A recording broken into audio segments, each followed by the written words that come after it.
یہ جو طلاق والا معاملہ ہے نا، انتہائی ناپسندیدہ چیز ہے. ابو داؤد میں حدیث ہے اللہ کو حلال چیزوں میں سب سے ناپسندیدہ طلاق ہے. کیوں؟ اس لیے کہ یہ پورے کا پورا اسلامی معاشرہ میاں بیوی کے بانڈ کے اوپر چل رہا ہے. طلاق کے بعد بچوں کا کیا بنے گا؟ معاشرے کے لیے ناسور ہوں گے. یہاں تو ستیلی مائیں بچوں کا مینٹل ماڈل بدل دیتی ہیں، اور جہاں طلاق ہو جائے وہاں آپ کیا ایکسپیکٹ کریں گے کہ کیا ہوگا؟ اس وجہ سے اسلام نے تو اسے ناپسند کیا. سب سے بڑی چیز جس پہ طلاق ہو سکتی تھی وہ بے حیائی ہے. تو سورہ نساء میں آیا کہ اگر عورت بے حیائی کرے تو اسے اپنے بستر سے الگ کرو، پھر بھی نہ باز آئے تو اسے مارو. لیکن مارنا اتنا نہیں ہے کہ اس کا کوئی حلیہ بگاڑ دینا ہے، چہرے پہ نہیں مارنا، یعنی جس طرح چھوٹے بچے کو ڈانٹ ڈپٹ کی جاتی ہے. اب وہ تو بڑا اچھا موقع تھا کہ اللہ تعالیٰ کہتا کہ ڈائریکٹ طلاق دے دو، ایسی تیسی ایسی زنانی دی. تو آخری درجے تک اوائڈ کیا جاتا ہے. بخاری مسلم میں حدیث ہے کہ عورت ٹیڑھی پسلی سے پیدا ہوئی ہے، اسے سیدھا کرنے کی کوشش نہ کرو، توڑ بیٹھو گے اس سے نفع حاصل کرو، اور اسے توڑنا، اسے طلاق دینا ہے، توڑ بیٹھو گے. نبی علیہ السلام کو اپنی بیویوں سے تکلیف نہیں اٹھانی پڑی. یہ حدیثوں میں تو بہت تفصیل سے آیا، قرآن میں ہی پڑھ لیں سورہ الاحزاب کے اندر پارہ نمبر 21 کا آخری حصہ سارا ہی اس لیول تک کہ اللہ کو یہ آیات نازل کرنی پڑی. اے نبی اپنی بیویوں سے فرماؤ کہ اگر تم دنیا کا مال اور دنیا کی عیش چاہتی ہو تو آؤ میں تمہیں دے کے تو طلاق دے دیتا ہوں، اور اگر تم اللہ، اس کا رسول اور آخرت کا گھر چاہتی ہو تو اسی مفلسی کی حالت میں میرے نبی کے ساتھ فقر کی حالت میں گزارا کرو. تو یہ تو عورتوں سے تکلیف تو اٹھانی پڑتی ہے. بخاری مسلم میں حدیث ہے، نبی علیہ السلام نے فرمایا کہ عورت کی حالت ایسی ہے کہ پوری زندگی تم اس کے ساتھ حسن سلوک کرو، اور کبھی ایک دفعہ کوئی تکلیف اسے تم سے پہنچ جائے تو یہ کہتی ہے جب سے تیرے عقد میں آئی ہوں نا سکھ کا ایک دن نہیں میں نے دیکھا. یہ بخاری مسلم دونوں میں حدیث ہے، اور یقین کریں اس کا تجربہ بارہا ہم خود بھی کر چکے ہیں.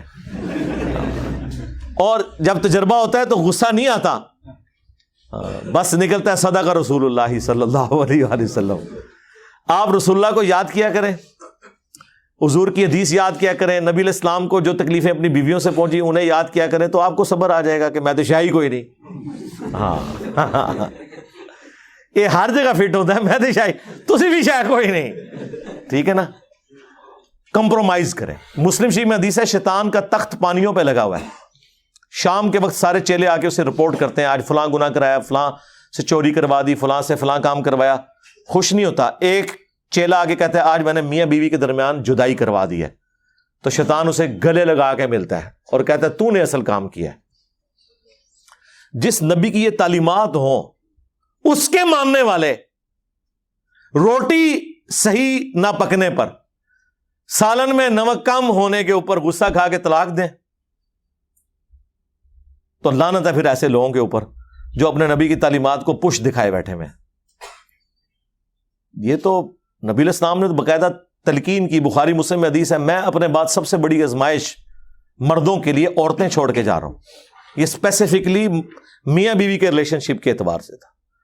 مسلم شریف میں حدیث ہے کوئی بھی مومن اپنی مؤمنہ بیوی کے ساتھ بغض نہ رکھے.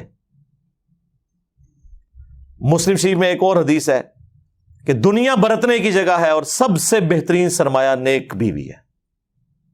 نیک بیوی سے مراد مطلب آپ کیا سمجھ رہے ہیں کہ کوئی آئیڈیل ظاہر ہے؟ آپ کیا ہیں؟ یہ دیکھیں نا، لوگ اپنے آپ کو دیکھتے نہیں ہیں. اور وہ لوگ جو لڑکیوں کے کالجز کے باہر اسلامی بہنوں کی خدمت کے لیے کھڑے ہوتے ہیں ان سے بھی آپ ذرا پوچھیں نا کہ یہ جو عورت ہے اس سے تو شادی کرے گا جس کے پیچھے بھاگ رہو گے گا لعنت بھیجو. ایسا نہیں رانی منو چاہیے.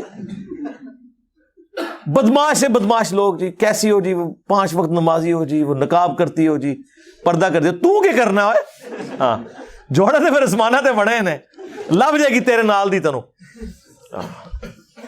تو یہ دیکھیں کہ آپ جو حرکتیں کرتے ہیں نا اس کے بعد آپ یہ ایکسپیکٹ نہ کریں کہ آپ کے ساتھ وہ والے معاملات نہیں ہوں گے. آپ جس طرح کے ہیں آپ کے ساتھ ویسا ہوگا.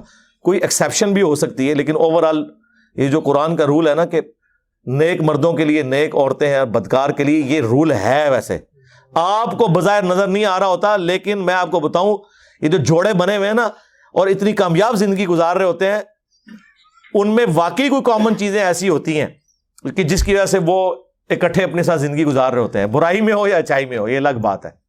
یہ اللہ نے کوئی حالات و واقعات ایسے بنائے ہوئے ہیں. تو ان معاملات کو خوش اسلوبی کے ساتھ، میں کہتا ہوں جی شادی شدہ مرد کا کام ہی کوئی نہیں کہ اس کی زبان پہ کبھی طلاق کا لفظ بھی آئے. یہ سمجھ لیں طلاق کو آپ ایکویلنٹ کر لیں شرک کے، کہ یہ آپ نے تصور بھی نہیں کبھی کرنا. یار آپ کو کیسے سمجھایا جائے ابو داؤد کی اس حدیث کے اندر کیا درد ہے کہ اللہ کو سب سے ناپسند حلال چیزوں میں طلاق ہے. ابھی کتنی کنٹراڈکٹری سٹیٹمنٹ ہے بظاہر، لیکن میں ایکسپلور کرتا ہوں اسے. سب سے ناپسند طلاق ہے. اس سے اللہ تعالیٰ کی ناراضگی کا ذرا اندازہ کر لیں. اور لیکن ساتھ کا حلال اس لیے کہا کہ بعض اوقات جینون ضرورت پڑ جاتی ہے. کوئی مرد ایسا ہے جس کے ساتھ کوئی میڈیکل ایشو ایسا ہو گیا ہے اور دھوکے سے شادی کروا دی ہے، اور مرد ہے ہی نہیں تھا، تو ظاہر اب طلاق والا معاملہ ہوگا. کوئی مرد اتنا فنیٹک ہے کہ اپنی عورت کو وہ اذیتیں دیتا ہے، تو اب اسے اپنی جان بخشی کے لیے یا تو جان بچا لے یا اپنا گھر بچا لے، مجبوراً طلاق لینی پڑتی ہے. حلال اسے اس لیے رکھا گیا ایز اے لاسٹ ریزارٹ، بعض اوقات طلاق کی ضرورت پڑ جاتی ہے. ورنہ تو عورتیں غلام ہوتی مردوں کی اگر طلاق دینا جائز نہ ہوتا، یا طلاق لینا یا خلا لینا جائز نہ ہوتا. یہ تو غلام بنا کے رکھتے ہوئے جس کے ہاتھ بھی آ گئی تو آپ جس طرح جانور پالا ہوا ہے زنجیر کے ساتھ وہ اس کی غلام ہی رہے گی. تو یہ اللہ نے اجازت دی. اس سے مراد یہ نہیں ہے کہ جو ناجائز طلاقیں دی جا رہی ہیں وہ اللہ تعالیٰ نے ان کو حلال قرار دیا ہوا ہے، نہیں. جامعہ ترمذی میں حدیث ہے جس عورت نے بغیر وجہ کے طلاق لی جنت کی خوشبو بھی نہیں پائے گی. اسے وائس ورثہ بھی کر لیں. ہاں یہ نہ سمجھے کہ یہ عورت کے لیے ہے. یہ نہیں ہے کہ قرآن میں جتنے مردوں کے لیے سیکھے آئے ہیں تو عورتیں مبرہ ہیں اس سے. ایک ورسٹ کیس کو ڈسکس کیا جاتا ہے اور باقی چیزیں انڈرسٹوڈ ہوتی ہیں. مرد و عورت کا ریلیشن شپ یہ بہت غیر معمولی ہے. جامعہ ترمذی میں حدیث ہے تم نے کوئی بھی محبت کرنے والے دو میاں بیوی سے بڑھ کے نہیں دیکھے ہوں گے. یہ ایک ایسا پاکیزہ رشتہ اللہ تعالیٰ نے رکھ دیا. قرآن میں اللہ نے فرمایا سکون رکھا ہے میاں بیوی میں ایک دوسرے کے لیے. پھر اللہ تعالیٰ نے فرمایا ایک دوسرے کا لباس ہے. یہ جو ڈراموں میں یہ جو مرد عورت آپ کو دکھائے جا رہے ہیں نا، یہ ڈرامے ہی لگائے ہوئے ہیں، ڈرامے میں ہی ہیں اور کیا ہے. ریئل میں تو نہیں یہ سارا معاملہ اس طریقے سے جو وہ آپ کو جس طرح ایک عجیب و غریب قسم کے جہان میں داخل کر دیتے ہیں. یہ ایک بڑا متبرک رشتہ ہے جس کو اللہ تعالیٰ نے اپنے انبیاء کرام کی سنت ٹھہرایا، اور پوری آئلی زندگی سورۃ البقرہ میں اللہ نے ڈسکس کی ہے کس لیول پہ جا کے، صرف یہ بتانے کے لیے کہ اللہ کے نزدیک یہ کتنی اہمیت کی چیز ہے. اس لیے کامیاب مرد وہ ہیں جو رن مرید ہو. ہاں اور غصہ آئے تو نہ نکالیں، خود نکل جائیں. یار مولا علی اور سیدہ فاطمہ کی جب لڑائی ہوئی ہے، بخاری مسلم میں آیا ہے، تو حضرت علی گھر سے نکل گئے. یہ ہے تربیت. ظاہر ہے مولا علی کی پرورش نبی الاسلام نے کی تھی. تو جب کبھی بیوی پہ غصہ آئے تو یہ جو کتنے ظالم قسم کے مرد اور ساسیں ہیں وہ عورتوں کو پورا پورا دن گلی میں باہر کھڑا رکھتے ہیں. آج کے زمانے میں بھی ایسے لوگ کر رہے ہیں. جبکہ حضرت علی علیہ السلام کا اختلاف ہوا ہے، یہ چھوڑ دیں غلطی فاطمہ کی تھی یا علی کی، تو سیکنڈری چیز ہے.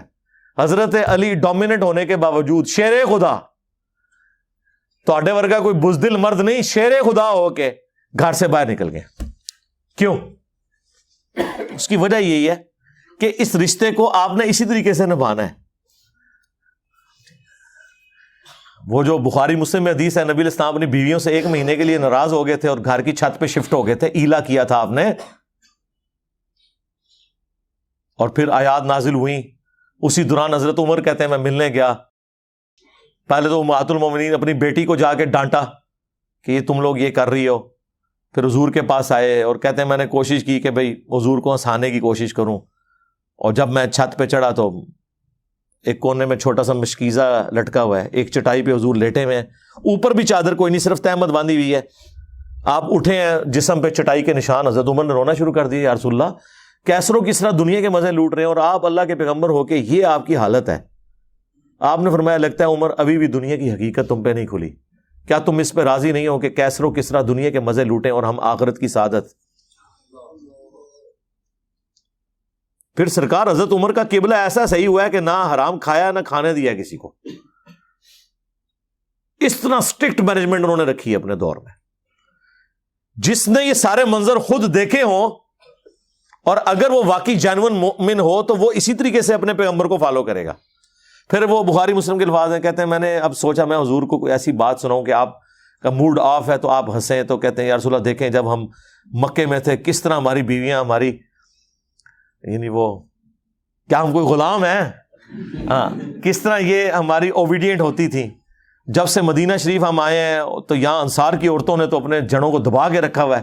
ان کو دیکھ کے ہماری بیویاں بھی دیکھیں کتنی شیر ہو گئی ہیں اور ہم پہ یہ واقعی جی عرب کے لوگ وہ تو کسی مرد کی بات نہیں سنتے تھے, عورت ان کے سامنے بول جائے چسک جائے. ہوں بھی تسی دیکھ لو اڑے عربی نے کس طریقے سے اپنی عورتوں کو رکھا ہوا ہے انہوں نے, وہ ان کے اندر ایک مزاج ہے. یہ کوئی ان کے لیے تعریفی جملے نہیں ہیں, یہ ان کی عادت بتا رہا ہوں. لیکن اسلام نے کیسا انہیں مغلوب کیا کہ وہ اسلام کی وجہ سے پھر بیویوں کی ساری چیزوں کو ٹالریٹ کرتے تھے. تو کہتے ہیں جب میں نے یہ بات کی نا کہ یہ دیکھو ان کو دیکھے دیکھے ہماری عورتیں بھی شیر ہو گئی ہیں, تو حضور علیہ السلام مسکرائے, کہتے ہیں مجھے تھوڑا حوصلہ ہوا.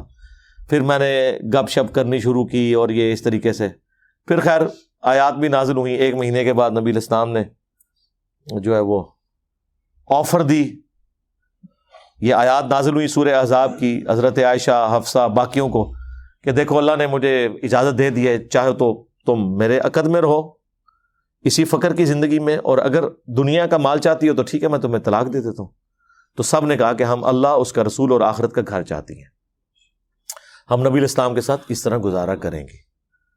تو یہ نبی علیہ السلام کی جو اپنی آئلی زندگی ہے نا, یہ جب پتہ ہی نہیں ہوگی تو کس طرح عورتیں اوبیڈینٹ ہوں گی اور کس طرح مرد اپنے عورتوں کے ساتھ حسن اخلاق سے پیش آئیں گے. آپ کو تو یہ دکھایا گیا غصہ نکالنا ہے. بہادری یہ ہے کہ آپ اپنا غصہ کنٹرول کریں, اور سب سے بہترین حال یہ ہے کہ جب غصہ آئے گھر سے باہر نکل جائیں, اس جگہ کو چھوڑ دیں. اعوذ باللہ من الشیطان الرجیم پڑھیں جو بخاری مسلم میں آیا. 2 بندے لڑ رہے تھے, آپ نے فرمایا میں ایک جملہ ایسا جانتا ہوں اگر یہ پڑھیں تو ابھی یہ سارا معاملہ ٹھنڈا ہو جائے گا. وہ اعوذ باللہ من الشیطان الرجیم.